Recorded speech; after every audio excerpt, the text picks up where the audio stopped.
Traveler, Mr. Blue. Chapter 2. Shut up! The British stranger in blue pointed, animated and angry, right at Cornelius. Finger shaking in rage. The miniature golden dragon yawned. Jade was stooped over, finishing her fourth White Russian. He never says a word, but you yell at him all the time. Why? Are you English now? Traveler was at the steampunk lectern, sliding levers. Everything was neon blue and cobalt blue and deep azure now.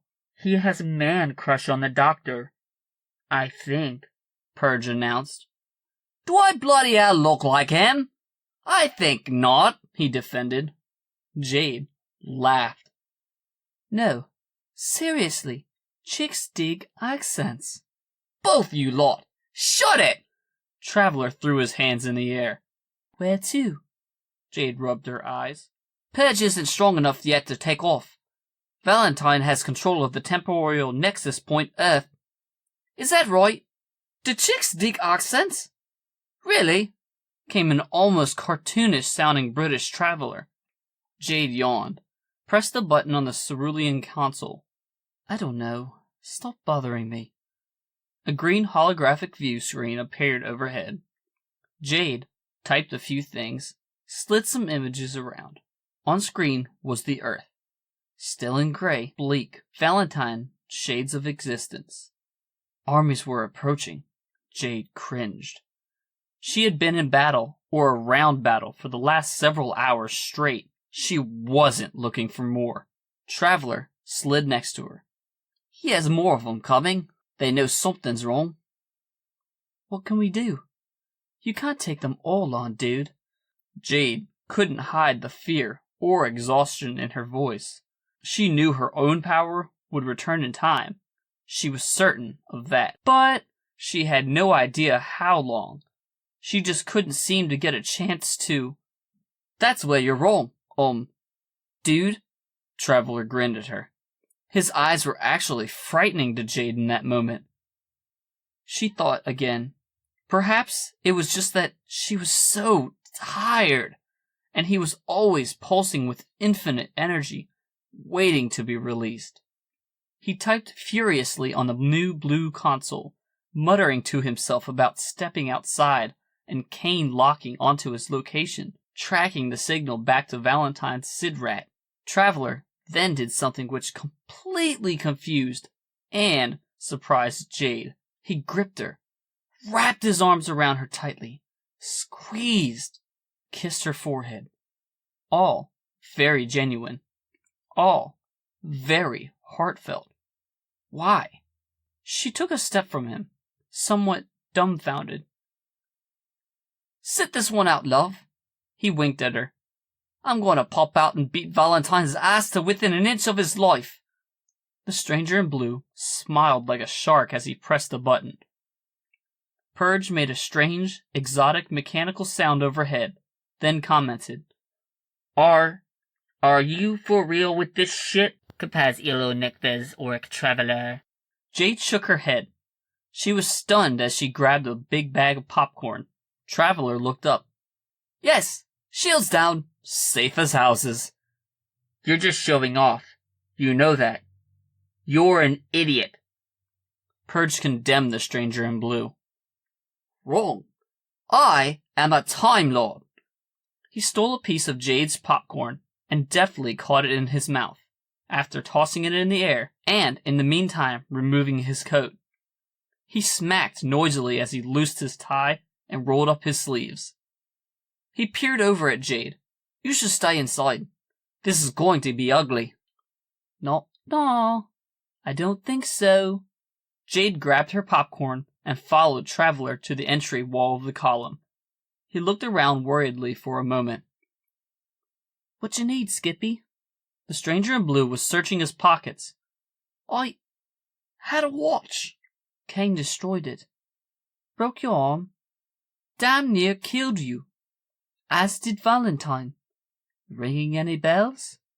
Jade raised her eyebrows and munched more popcorn. He stared down at the ground for a moment, then drug his eyes up to hers. Wicked, wicked smile. Right. Traveler exited Purge, stepping back onto Darlig Olv Strandon. I am so sick of this shit! He cracked his neck. Jade saw white electrical charges snaking their way around his body, his hands, his chest. If she looked closely, she could see them in his eyes, occasionally crackling with the eternal power. Come on, then, Traveler bellowed. Cain! Valentine! Wrathful Angels! X8s! He spun in a circle, spitting out antagonism of existence itself. You want my power? Come and get it! Jade felt the wind pick up. Her eyes watered as she stared deeply out of the bleak, gray, unchanging dullness of this land. Heard engines rumbling in the distance. This was all happening exactly as it had before. Traveler knew what would happen next, was aching for the moment to come. It did. Cain tore a fissure in reality, emerging in the air above them, with his iron wings already unfolded to full span. Cain looked down upon them once more, hovering. This did not end well for you last time. Take your beatings like a good dog. Learn the lesson that you do not.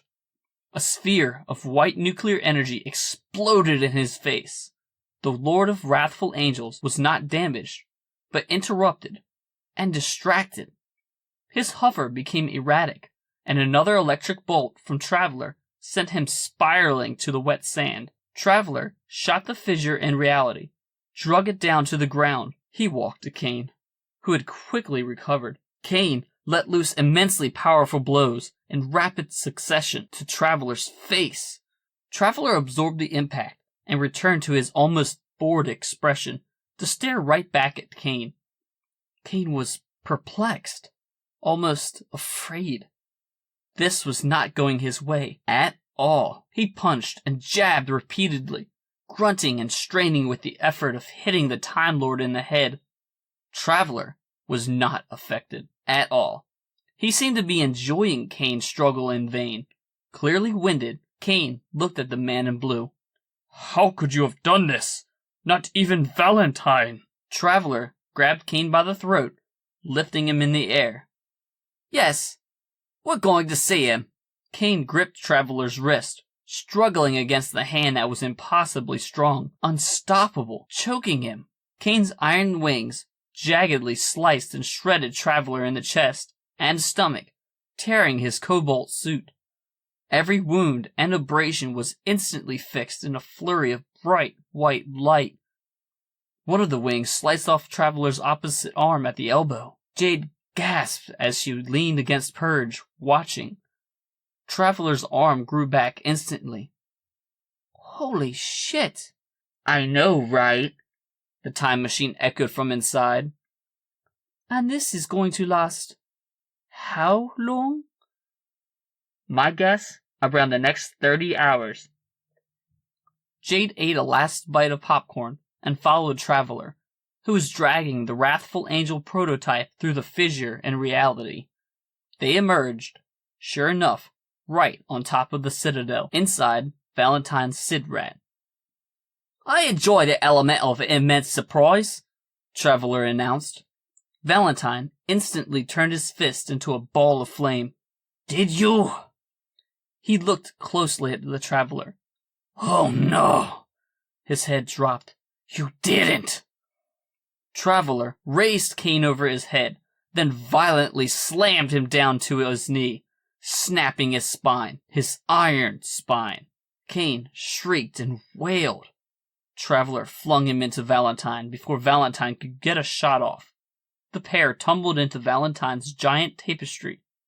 Kerrigan roared and lunged at the Traveler. The stranger in blue caught the behemoth werewolf by the jaws, had one hand on the upper jaw, one on the lower. Kerrigan clawed at Traveler, inflicting deep gashes, only to be replaced by light. Instantly regenerated, the monster may as well have been trying to shred a pillar of smoke. Jade looked away. She didn't want to see Kerrigan literally beheaded, in the most gruesome way imaginable. Valentine stood and made strange incantations, quickly, angrily. Both fists erupted into more flame, searing, roaring out at Traveler.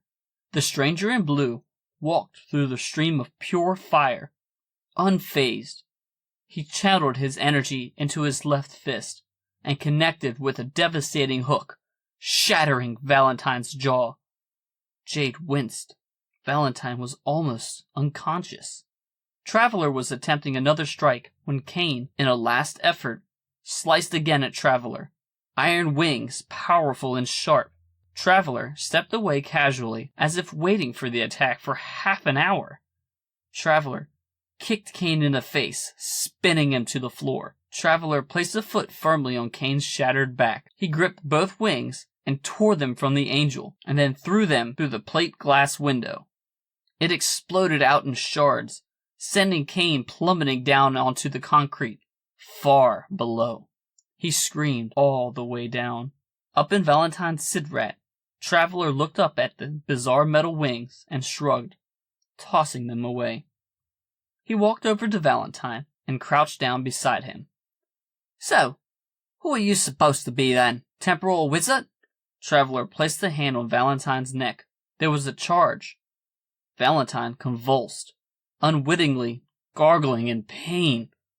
"Or was it paradox, sorcerer?" Traveler shocked Valentine more violently. Valentine shouted, muscles spasming and torrential aching. Traveler stood and shook his head, almost as if disappointed. "I didn't think so." He snapped his fingers. Jade looked through the fissure to Bad Wolf Bay and saw Cornelius running out of Purge, heading their way. "You're a time magician?" Traveler spat out the words. "I'm a time lord." Traveler headed to the fissure, passing Cornelius, who took his place by Valentine's side. He stopped by Jade, looked at her. A big grin. She rolled her eyes and left through the hole in reality, walking back to Purge, and entered the blue-tinted column. Traveler followed. "Why are you leaving your subconscious projection out there with Valentine?" Jade asked. The stranger in blue snapped his fingers. "Aha! Clever girl. Thank you for reminding me." He put on a new blue shirt, cobalt jacket, and tie. His eyes were so blue, but so weird. So alien, Jade thought. She liked how polite he was, though. Traveler activated the green holocrene viewer and fixed in a picture of Valentine. He was hijacking the Sidrat's communication systems. Valentine appeared sad, bloodied, beaten. Cornelius crouched beside him, becoming smaller and smaller, then transmuting into a statue. A simple, golden statue. 27 seconds, Purge echoed overhead. "What the hell is this, Time Lord?" the broken time magician demanded. "A gift. An empathetic, will-based, anti-mentor projection from the White Void. You sent us there." The Traveler looked over at Jade. "Only fair. We picked up a souvenir for you, right?" Valentine laughed, almost choking on blood. "More like a power dampener. You want to suppress my powers." Valentine coughed. "Or it's a wire plant, so you can spy on me." 10 seconds. Traveler laughed. "No, it's a different kind of gift." Valentine looked up directly at the screen. "Wait." He seemed to have recognized something Traveler had said. "Did you say anti?" The explosion was instant and all-encompassing.